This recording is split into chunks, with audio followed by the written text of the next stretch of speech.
A special European night edition of the full-time roundup. So much action, so many goals, yet so few storylines. We wrap them all up for you and get you ready for the domestic games at the weekend. The calendar is jam-packed. We've got you covered. Full-time roundup starts right now.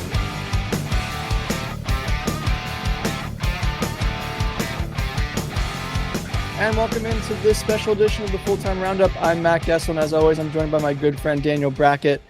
Daniel, what a week of European nights we had. Before we break down the games, just a quick reminder to please follow us on our new Twitter X handle, Full-Time Roundup, and download, subscribe, and give us a 5-star rating wherever you get your podcasts. Daniel, any initial thoughts on the games from not only today or yesterday, but Tuesday? I mean, what a jam-packed session of European games we've had this week. Like the Motley Crue said, goals, goals, goals, baby. We had 48 goals in the Champions League and 52 goals in the Europa League. That is, I'm not a mathematician, but that's 100 goals. That's triple digits here. So, and that's not even counting Europa League today, or Conference League, excuse me. So it was an action-packed first week of European nights ball.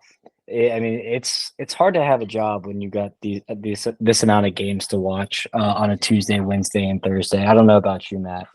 It really is. I had the iPad going. I had the Golazo show. If you haven't, I know you are new to the Golazo show this season. If you haven't checked it out, get yourself a either Paramount Plus subscription or wherever you can get it on CBS Sports.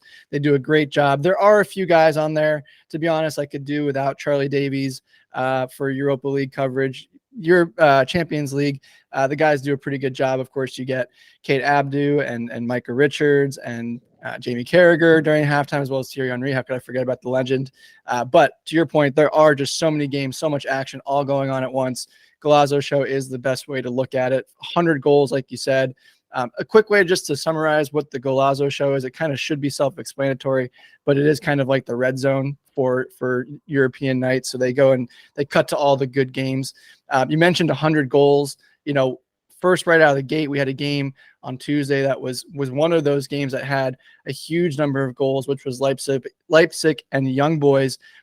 Young Boys take the lead going up early, and then, you know, RB Leipzig comes back, or excuse me, RB Leipzig gets a quick goal and then a Young Boys equalizer before RB Leipzig comes on a tear and scores two more to kind of take control of that game. Xavi Simons just absolutely just continues his terror and dominated. You know, Daniel, any thoughts here? Young Boys look pretty good. They look better than expected, I think. Weird game, weird surface to be playing on the turf in a European game, but any thoughts on kind of how that one started us off? Again, that was the first game right out of the gate on Tuesday. Yeah, I sent you a text, and I sent it to you because turf is a very, very sensitive subject in America right now. Not only with soccer, but our local team, Charlotte FC, plays on turf. A bunch of other MLS teams do as well, and there's a lot of non-contact injuries that happen. So turf is a very touchy subject here. So when I flip on the 12:45 cast of Leipzig versus Young Boys, and I see they're playing on turf, and they kind of the commentators talked about it for a second. I was like, holy shit, I didn't even realize any European teams play on turf. I get if you're in the Nordic countries and you practice in a dome and maybe that, but for a game, I didn't even know that you could do that. So I think that that definitely makes a difference when it comes to it's bouncier, it plays a little bit quicker. So Leipzig adapted well. You said they got that quick goal. Xavi Simons continues to shine. And so Leipzig got off to a really good start. Young Boys, honestly, credit to them. They played into it, played themselves into the game and kind of tied it up early.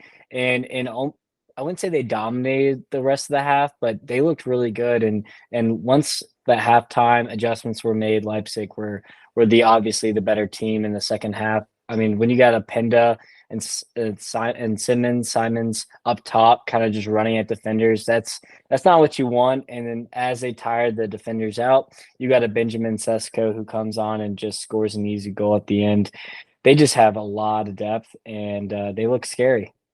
Yeah, you mentioned Benjamin Sesko off the bench, a guy that just continues to score goals for this squad, a player that is rumored to be potentially moving on maybe as early as January.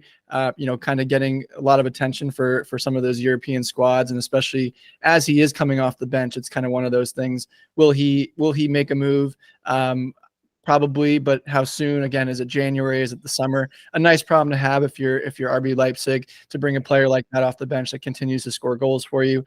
You mentioned, again, like I did a little bit ago, Xavi Simons just continues to drive the team forward, not only in the Bundesliga but here as well. Really took the team on his back. Kind of ho-hum what you expect from Leipzig, but to your point, Young Boys also made it more challenging than I thought they would, but a good 3 points for Leipzig to start off the group. Again, they'll be going up, probably fighting for second with Manchester City, who we'll get into here in a little bit. Young Boys, who perennially are in this tournament. They are a team that you see regularly in the Champions League.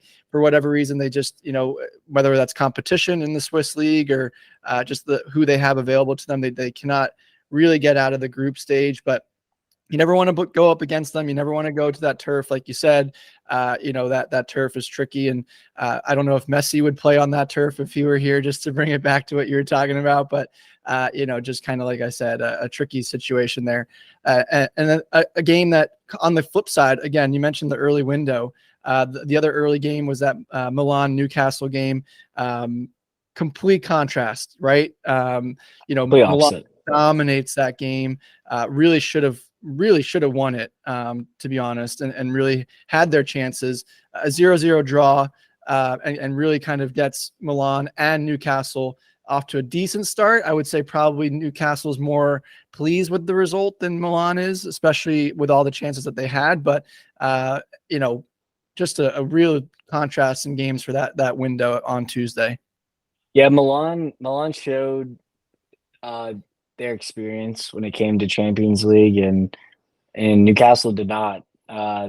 On paper, I'd say they're fairly equal. I don't know if you agree with that, but I would say they're fairly equal on paper. And Milan did outshoot them. They had the better chances. Leal should have put at least 2 away. Giroud even had a couple opportunities. What is he doing there? Oh, that my was gosh. something I would try to do, and that's why I'm not a professional soccer player. But the chances were there. Newcastle were outplayed. They played a little timid to me. I was kind of surprised. I thought maybe the likes of Trippier, their captain, who has played on UCL nights, would have kind of fired the troops up there on the Toon Army, as you will. But I mean, at the end of the day, it's Newcastle are probably happy to get the point, and the group of death looks even more interesting as PSG beat Dortmund, and these two are gonna probably have to duke it out for the second spot at the end of the day. So maybe Milan looks back at this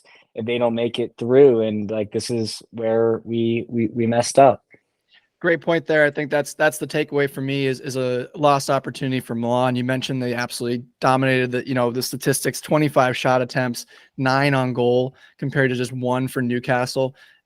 One? I didn't even notice that. 1 to Newcastle. I mean, on only 9 attempts. And you mentioned the Rafael Leao situation. If you haven't watched the highlight, please go check it out. The guy tries to do a back heel, and for no reason. The guy did a great job building up, getting to the dangerous area, and pulls a move that Daniel puts on his Twitter, that would make anyone else cringe. The team just lost 5-1 against their arch rival, and they have a chance to really solidify themselves as a place in the knockout round for Champions League. And you got to put the ball in the net. No flashiness right now. You just came off a drubbing.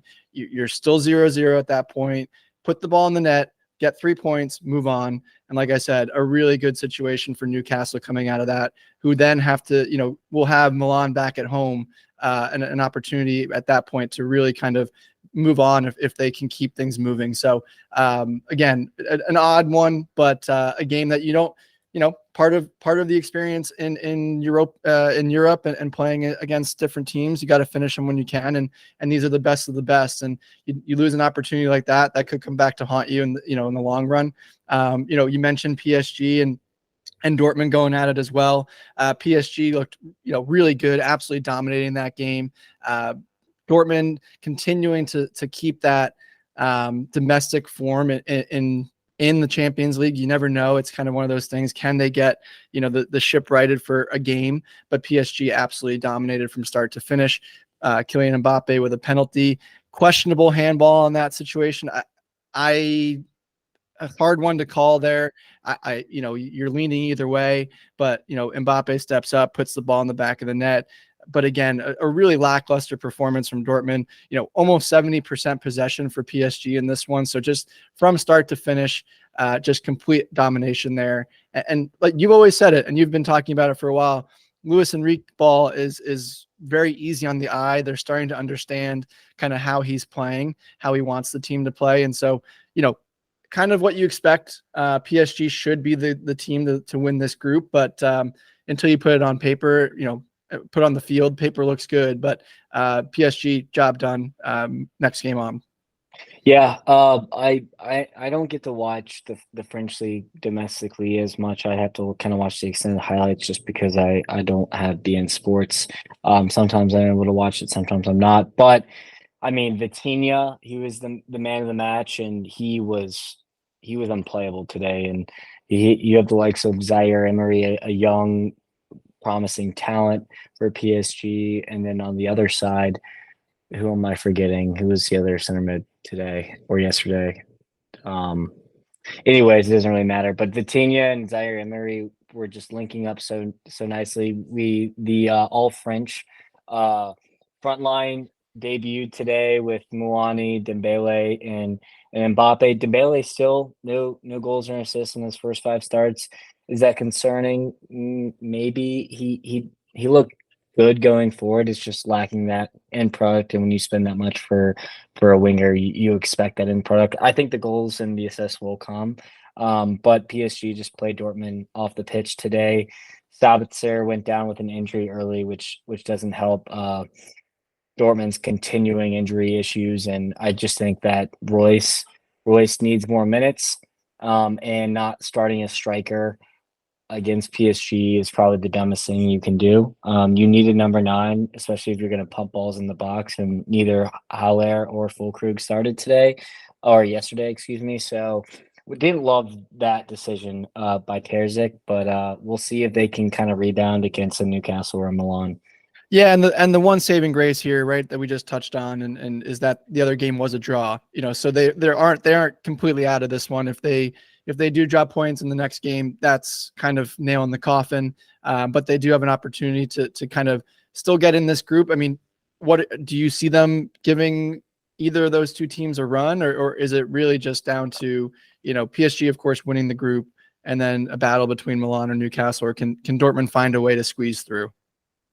I will say this: I think Dortmund at home can beat almost anybody just with the atmosphere. Especially in the Champions League, they just have some voodoo magic with that. So I think they could beat Newcastle and Milan at home. It's if they can get a result against PSG, or does PSG kind of pull what they did last year and kind of give up the group? PSG is in a perfect spot to win this group by a million at this point. So it's really up to how they perform and who can get points off PSG, as well as can people steal points away from home. Yeah, and you mentioned a team that PSG that could win the group by a million. Another team that could and should win the group by a million is Manchester City. They absolutely looked in control of their match against Red Star Belgrade, winning 3-1. Of course, a shocking moment that they go down at basically the end of the half, down 1-0 at halftime. Pep just absolutely fuming, pulls off Bernardo Silva in the 44th minute, although we've heard that that's an injury situation there. But coming out of the gate in the second half, talk about a domination. I mean, not necessarily to get into the stats because we know that they're going to be so much more one-sided here, but 37 shots on goal, Daniel, or 37 shots attempts, 16 that were on goal. So this could have been more. Erling Haaland just missed a couple opportunities that you don't expect him to miss. So 3-1 to me could have been 5-6 very easily. You mentioned to me that Julian Alvarez is starting to become an undroppable player. I know one of our friends of the show, Danny Bramlett, has been very high on the Spider and talking about Julian from the beginning. What are your takeaways here? Is Manchester City the team to beat in this competition, and is it theirs to lose essentially? I think so. They won last year. They reloaded. They lost talent, but they arguably got more talented from last year. And Pep is the coach who doesn't let their players get satisfied. So I don't think they'll have any motivation issues. Maybe if they drew or lost this game, or it was a little bit closer, maybe we'd be having a different conversation. But how they came out in that second half kind of put the nail in the coffin for me. I do think they'll be in the final. I don't see a Bayern as strong as they usually are. PSG, I don't think will go to the final. Teams like, I don't think Madrid has enough firepower to get them to the final. So maybe only Barca is really the only team I see standing in the way of Manchester City now. And I do want to credit Cervania Savezda. I might have butchered that. Excuse me. I don't know much about this team, but I respect. They played out the back. They played through City and looked phenomenal in that first half. I could not believe what I was seeing. I thought they'd park the bus, long balls over the top, and see if they can catch them on the break, and they did not do that. They played their game. It didn't work out for them at the end of the day, but respect to them. Yeah, it is. To your point, respect to them for trying it. It's really difficult when you have one of the, if not the best center defensive midfielder in the world in Rodri. Just another absolute classy goal by him that if you don't follow the game, if you don't know the game that well, it probably won't be on your top 10 goals of the week. But man, that turn he made in the middle of the field and just to pull it and find that little lane to kind of curl it around the defenders right into the corner. Daniel, he does this consistently. That's not the first goal he scored like that. And just, what an absolute player to have in the middle there for Pep. To me, you mentioned Barcelona as another team that could give them a run. There's a few others that we'll get into here in a minute, but for me, it's City's tournament. It really, they may slip up in the knockouts and potentially open the gate for somebody else like a Barcelona who looked really, really good. But it is their tournament to lose for me. And but getting into that Barca team, who I know you've been very high on, looking at potentially, a future super team here, 5-0 win against Antwerp.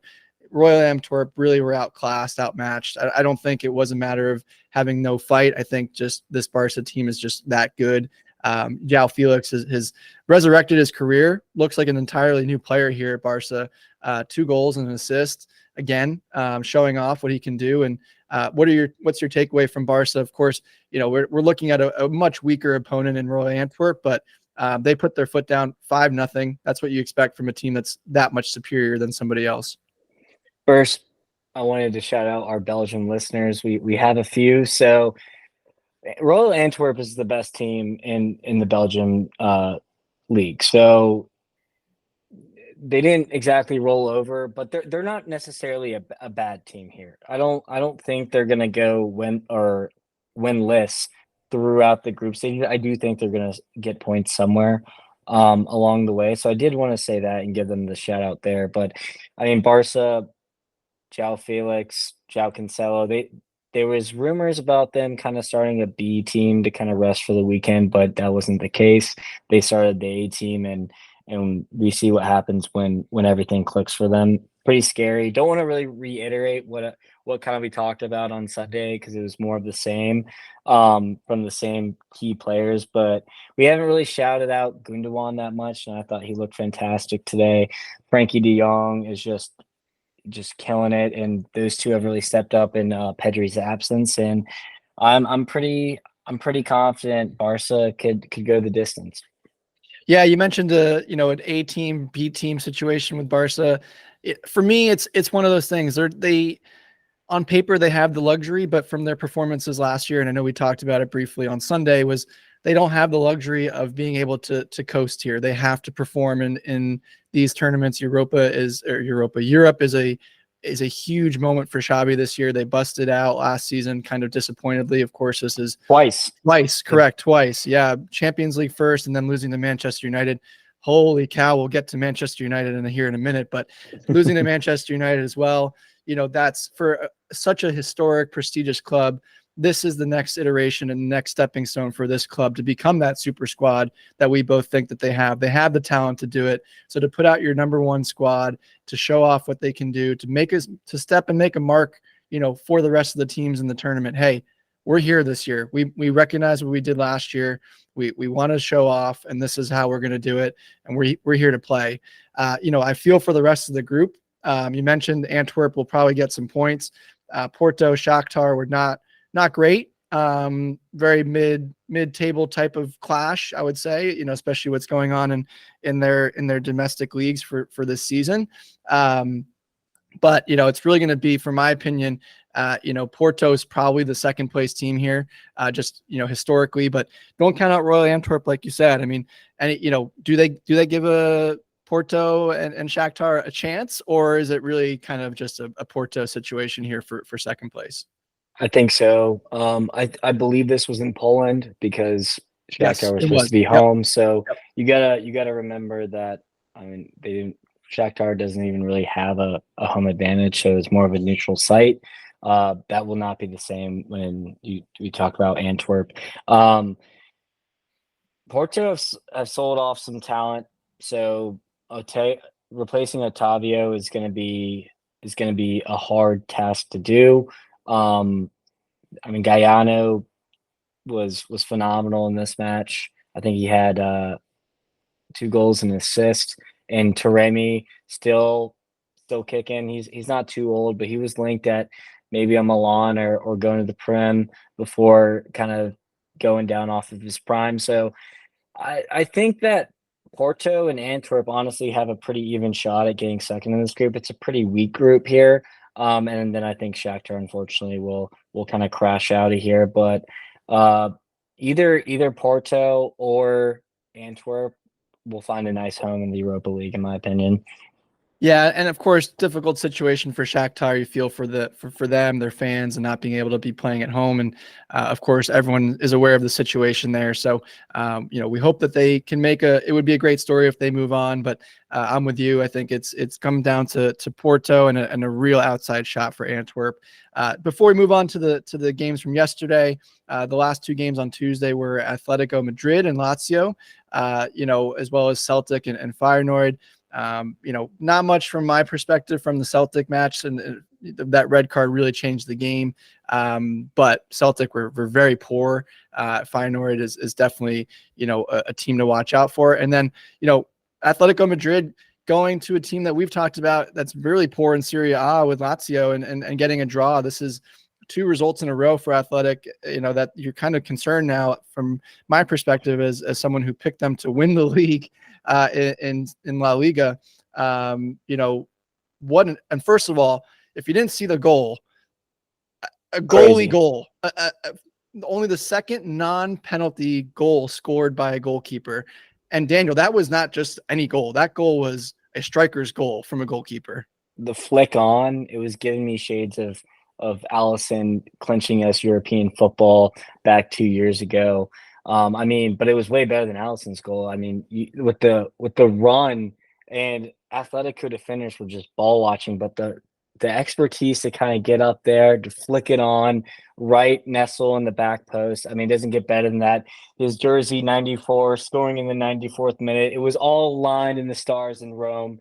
Let's not forget Atletico did play in Rome, so any away point is a good point, but it feels like 2 points lost when you concede in the 94th minute. I do think that, with that being said, and Feyenoord getting off the mark early, Feyenoord's going to challenge Atletico and Lazio here. So I don't think this group is all as kind of done and dusted up as maybe other people are giving credit for. So next I want to pivot to the first games of Wednesday. So Galatasaray, Copenhagen. First, sorry, one more thing. That Celtic second red card was one of the most atrocious challenges I have ever seen. The guy looked like a young guy. I don't really know who he was, but I mean, he went for like kneecaps. That was crazy. We've seen some strange situations with tackles this season. I don't know if it's in the water or something. There was another one down in South America that was just almost criminal, but yeah, that one was up there Assault. as well. That was Yeah, assault. assault. Yeah, so to your point, that was an absolutely horrific tackle. But yeah, no, great, great game with Galatasaray and Copenhagen to take us into Wednesday. Yeah, so I was pretty high on Galatasaray to start the match. I was kind of looking at the starting XI, then I was like, you know what, let me check the bench. They've stacked. Some of the Turkish talent teams, the top 3, 4 teams, have actually really done really well in recruitment over the last year. I mean, you got Zaha, Mertens, uh, Mauro Icardi up top. I mean, I was thinking that Galatasaray was kind of going to run away with this, especially being at home and they have a very raucous atmosphere. And they go down 2. They responded and was able to tie it up. But this was a really good shot to kind of cement themselves as second in the group. And it seems like 2 points lost for Galatasaray. Credit to Yeah, Copenhagen, though. yeah. I mean, you're up 2-0 and on the road, and the second yellow card completely changes the game. 73rd minute, second yellow for a red, down to 10 men, and Galatasaray comes back and scores 2 goals late in the 80th, and gets, steals a point, I would say. To your point, Galatasaray made some great moves in the offseason, in the transfer window. I do think that they'll be pushing. They'll definitely be pushing for a way to get out of the group, but that's a tough one for Copenhagen, especially, you're going up against the likes of Manchester United. As struggling as they are, they're still, a better squad on paper than you are.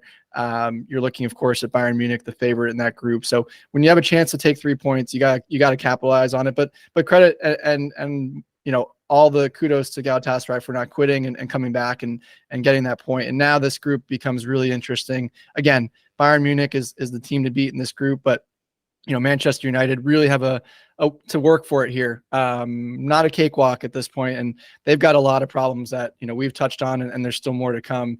They looked really, really poor, regardless of a 4-3 result there in that match. Yeah, absolutely. I couldn't believe. I knew there was going to be some goals, but I couldn't believe that the match ended 4-3. I mean, the new goalkeeper Onana just looked horrendous. Bayern was completely in control. It was pretty static to start the first 10, 15 minutes. Both teams were filling each other out. Bayern, honestly, I think the score sheet flatters Manchester United here. Absolutely. I Agreed. think that Totally agree. Man U could have just played them off the pitch.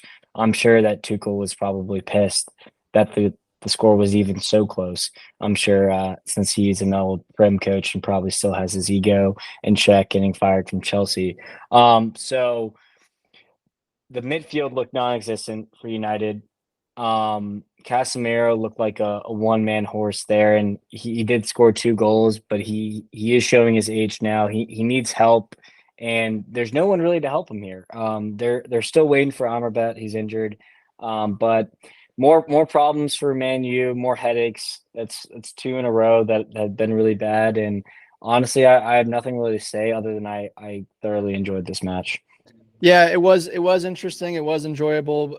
You mentioned, Bayern. I think Bayern are still trying to become the Bayern that they're going to be. This is by far, in a way, nowhere near the finished product for Bayern. I think, you heard Harry Kane talk about it after the match as well, that they still have a lot to develop and get to know each other better and really kind of become a better squad. 4-3 is a really flattering scoreline for, like you said, for United here. I think this game easily could have been 5-1. Bayern Munich, slow to start, like you said, both teams kind of filling each other out. Manchester United in the game early, first 15 minutes, 20 minutes. That Onana mishap just really changed the entire complexion of the match, though. That goal, you could see Manchester United just kind of be deflated, and then a quick second from Gnabry. Like I said, this could have been, if this was Bayern firing on all cylinders and kind of that finished product, they're looking at a 4-0 easy game at halftime, and then it's coasting from there. They did let United back in.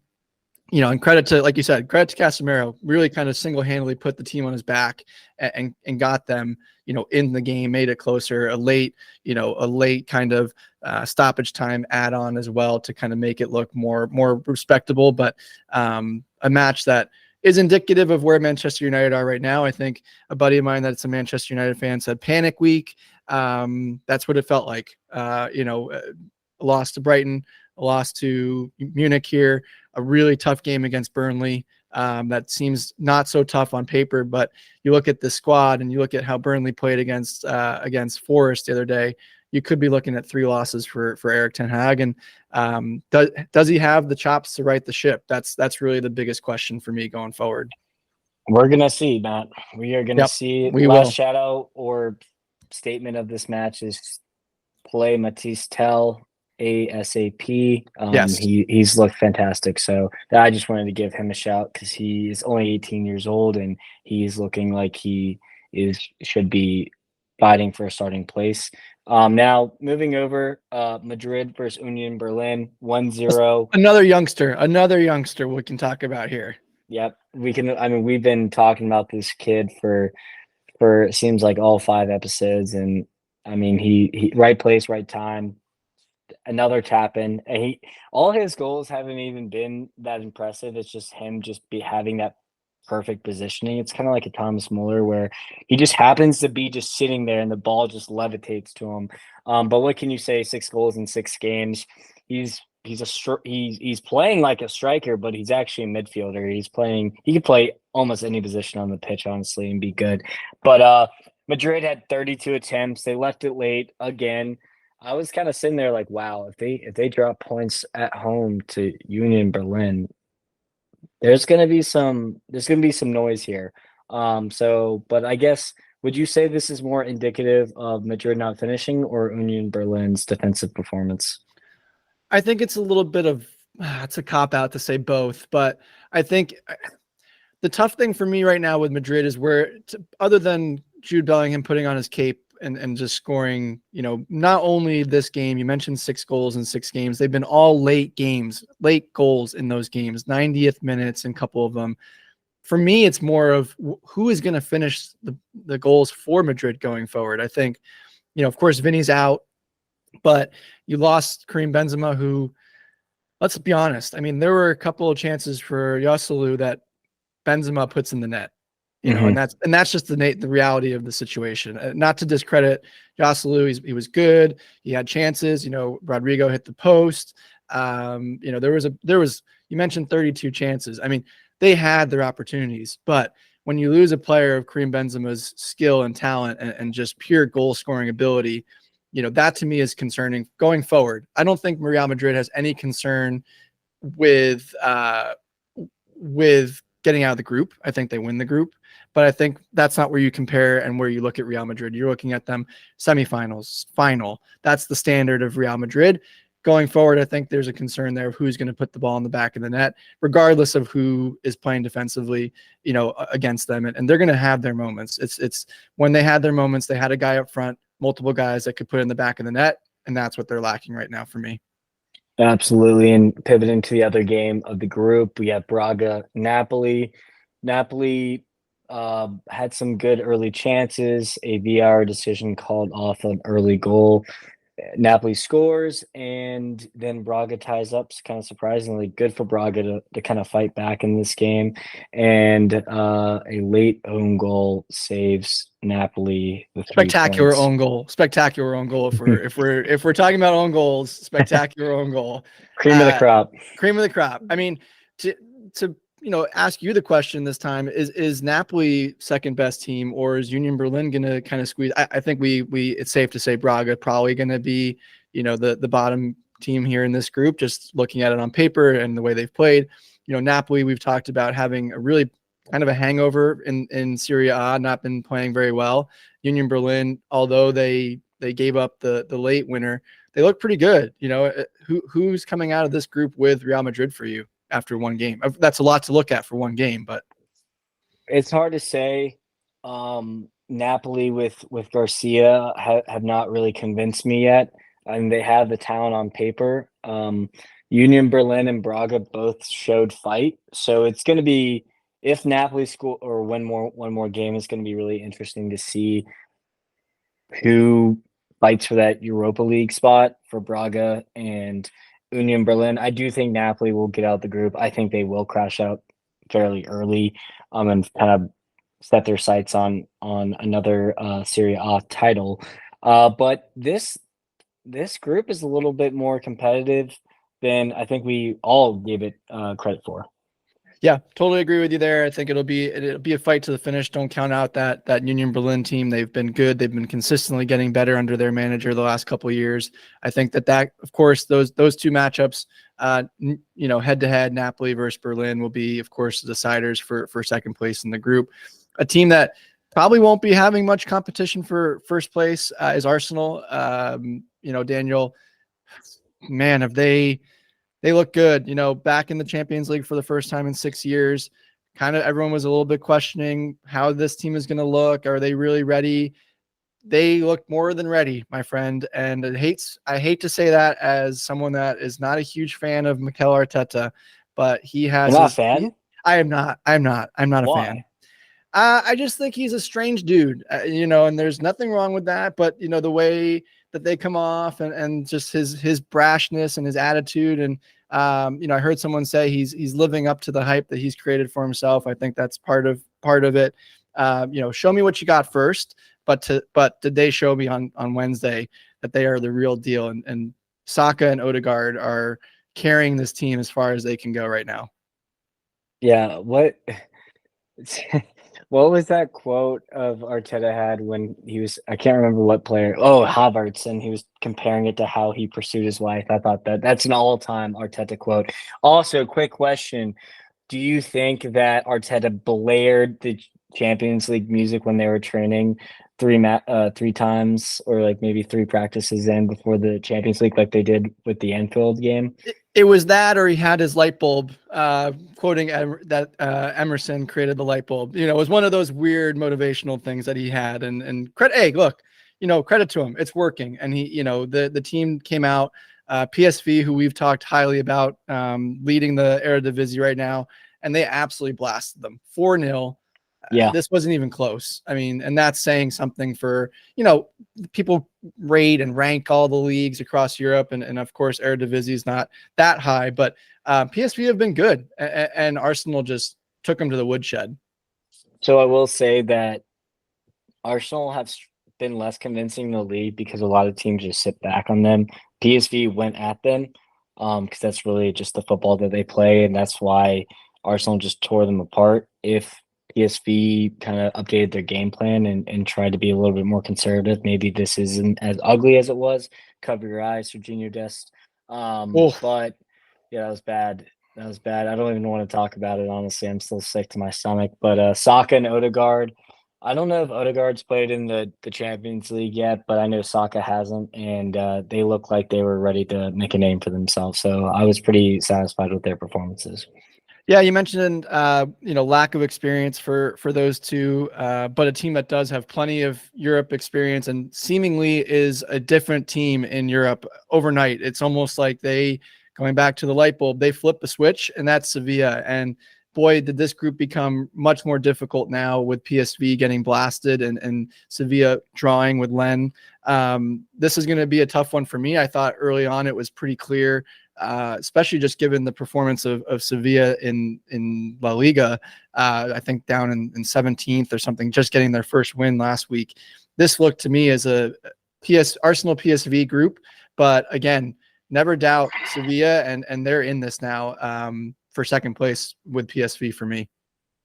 Yeah, Sevilla just know how to turn it on in Europe. Lens, I picked Sevilla to win. Lens have been they might be the worst team in the French league right now, table wise, but they're bottom 5 right now. They sold Fofana, they sold Openda, and they have really struggled to replace those 2 players.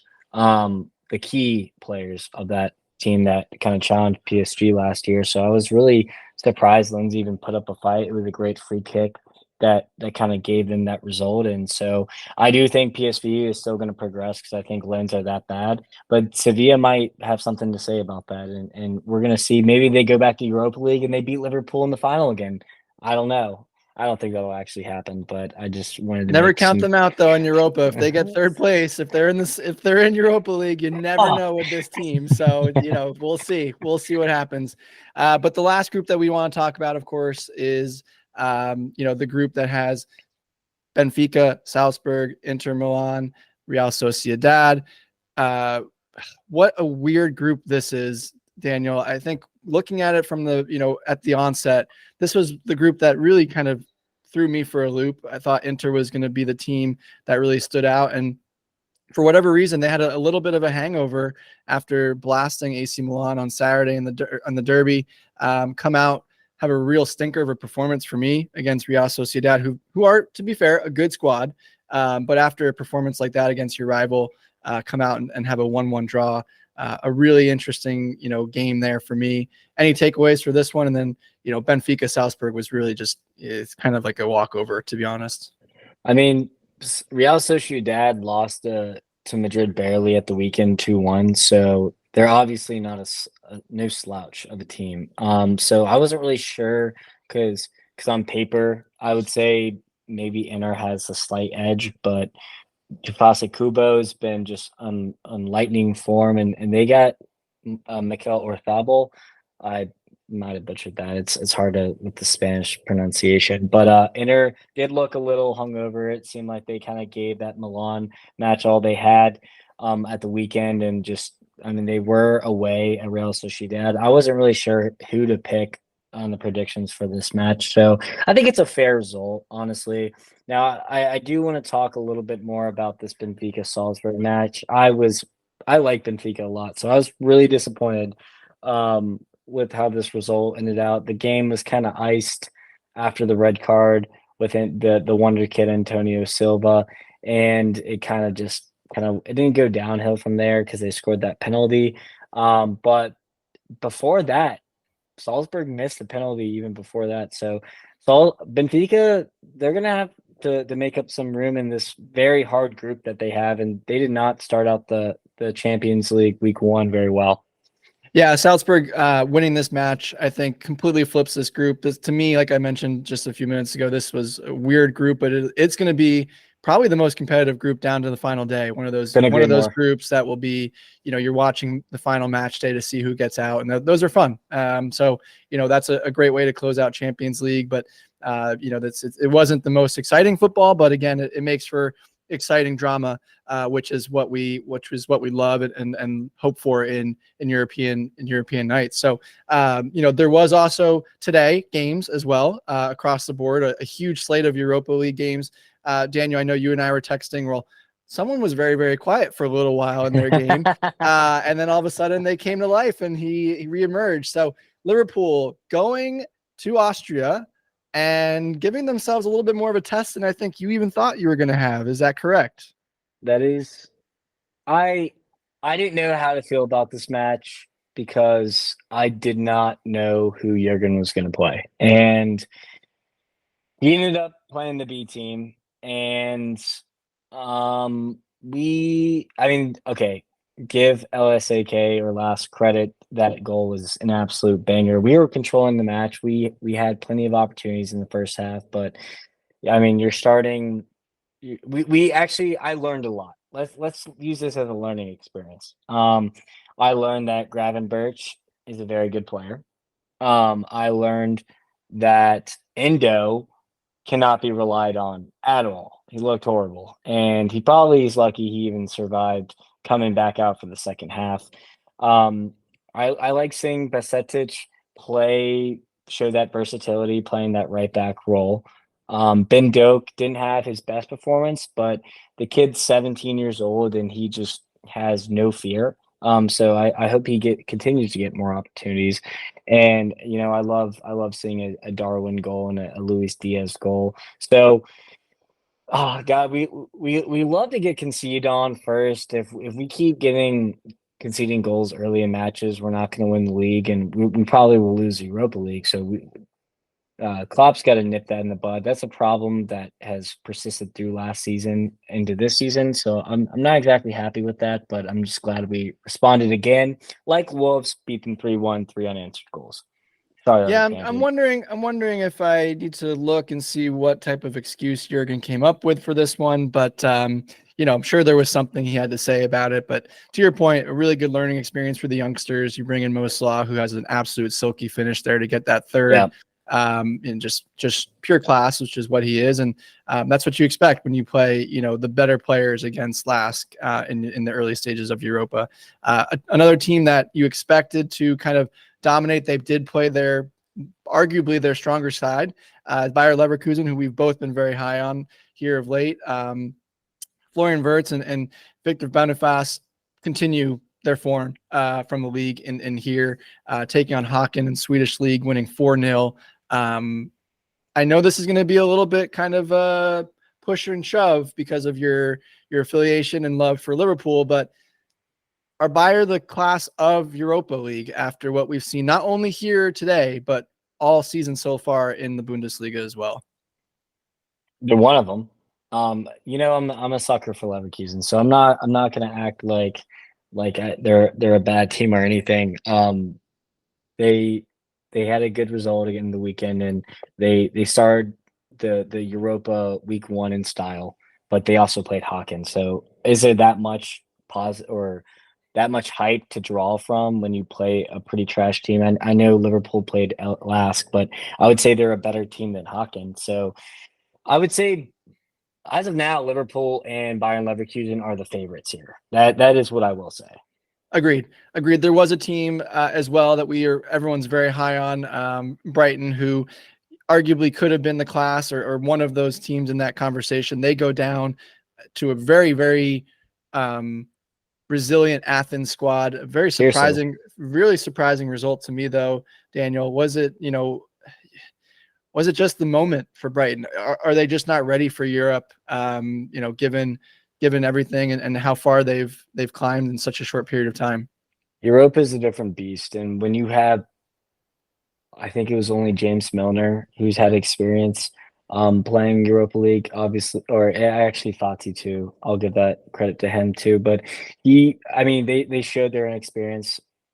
There's 5 goals, 4 of them were off some type of dead ball situation. That Sidibe header for Athens was so good.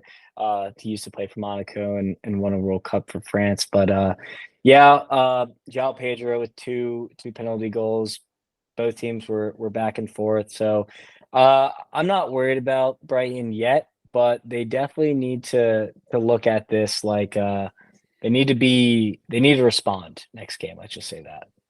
Yeah, and the other exciting game for Europa League, of course, they all play on the same day, so it's pretty exciting to see that, and just kind of the pace. Again, this is perfect for the Golazo show. If you don't have it, that's kind of what the highlight is here. A game that Daniel was just absolutely back and forth. Seemed like a goal was going in every 5 minutes. Ajax and Marseille, two teams that we've touched on, especially Ajax, who looked like they were going to have a really good rebound match here to kind of get their season started, but just so many holes in the back, a 3-3 draw. But as a neutral, that was just an exciting back and forth game to watch. Yeah, well, it's two teams that are struggling, like you said. One coach resigned, one probably will get fired within the next couple weeks. So, I mean, Marseille looked done and dusted. Even the commentator was saying, "Oh God, the heads are going down. This could get ugly for Marseille." And credit to them, they bounced back. Aubameyang, after missing a pretty bad one-on-one, was able to capitalize for the second goal. And we're gonna see with this tough group who kind of progresses there. Now, we've talked a lot of Europa League. I just want to quickly mention West Ham went down and showed character to win 2-1. Mohamed Kudus with a nice debut. And we're not going to really talk about Europa League here, but I do want to mention one thing that really stood out to me. Group E in the Conference League, Villa played Legia Warsaw and lost, and AZ Alkmaar also lost. So the two favorites in the group both lost today. So that group could get really interesting really fast. So that I just wanted to recap that as we kind of wrap up here. Yeah, you mentioned there's just so much to cover, and we'll keep an eye on it and bring you the highlights and the key storylines for each. But there's just not enough time in the day to watch everything and touch on it. But of course, not only do we have European football midweek, Daniel, we have domestic games as well coming up. Your best bets have been on fire this year. You're going to give the folks here an opportunity to make some more money this week in the domestic league game. So walk us through your picks. First of all, tell us how you did today on your picks, and then also who you've got going into the weekend. Absolutely. Thank you, Matt. So European first slate, kind of feeling it out. Didn't really know how this would go, but I mean, we, especially in Champions League, we crushed. So we had the Barca game over 3.5. That was cashed in the first half, so that was just easy money. Barca -2 was also, and then Leipzig versus Young Boys. Thank you, Benjamin Sesko, with a nice goal. Cash that over for us. We lost on the Salzburg Benfica. The missed penalty, the red card really iced the game. Don't judge me by my winners, judge me by my losers. And I thought we could have really gotten a push there, so that was pretty disappointing. And then Liverpool last over 3. Thank God LASK scored early because that made Liverpool want to just beat the shit out of them. So we went 3-1 on best bets. The parlay lost because Brian couldn't get it done. Pretty sickening here. 1 out of 6 teams. But hey, we're gonna make that money back. We're still up 13 units all time, or 14 units, excuse me. That's 10, 5, and 1 on best bets. 2 out of 3 on parlays, 14 units. That is insanely good numbers. Insanely good numbers. And so don't even think about it. Just tail this parlay this weekend. City money line against Forest. Barca money line against Celta Vigo. Inter versus Empoli. Villa +5 against Chelsea. Fuck Chelsea. And then Liverpool money line against West Ham. Almost 5-1. That's pretty juicy. And then we have 4 best bets and something new for you. So just bear with me. Leipzig versus Magnum Block over 3.5. Easy over. Don't even think about it. Spurs, Arsenal, North London Derby. Both teams are going to be attacking. Over 3.5 should be no sweat. Leverkusen versus Heidenheim over 3.5. Both teams have been scoring a ton of goals, so don't even worry about it. And then tomorrow we have Monaco versus Nice over 3. Monaco put 2 on PSG, Nice put 2 on PSG, and Monaco just keeps scoring, but love to concede. Over 3 is an easy number right there. And for the mortal lock, first one of the year, 2 units here. All right. Stuttgart, Darmstadt tomorrow, over 3. If you look at the last 5 matches, I think 3 of the last 5 for each team, there's been at least 6 goals. This is so fucking easy, guys. Just take it before the line changes. And that is my best bets, Matt. Well, guys, another round of games, more winning tickets, as you heard, 10, 5, and 1. I don't even want to get in the middle of this because I don't even want to touch him. The man is on fire. Take his picks. The guy gave you another round of games here for domestic games. If you aren't following Daniel on his Twitter account, you can follow him at Liverpool CLTFC for more bets. If there aren't any that we haven't posted on our Twitter account, which is Full-Time Roundup, we'd love to hear from you guys as well. Interact with us. We've been trying to get your XIs, and we'll have those again for the domestic games. So let us know who your top 11 are for this weekend. Of course, please download and subscribe to the show and listen to us and give us a 5-star rating wherever you get your podcasts. But Daniel, again, an amazing week of games. I don't know how we're going to get a breath because it starts right again tomorrow. So this has been just a great start to Champions League, Europa League. It's only going to get better. And as always, we'll see you guys in the next roundup.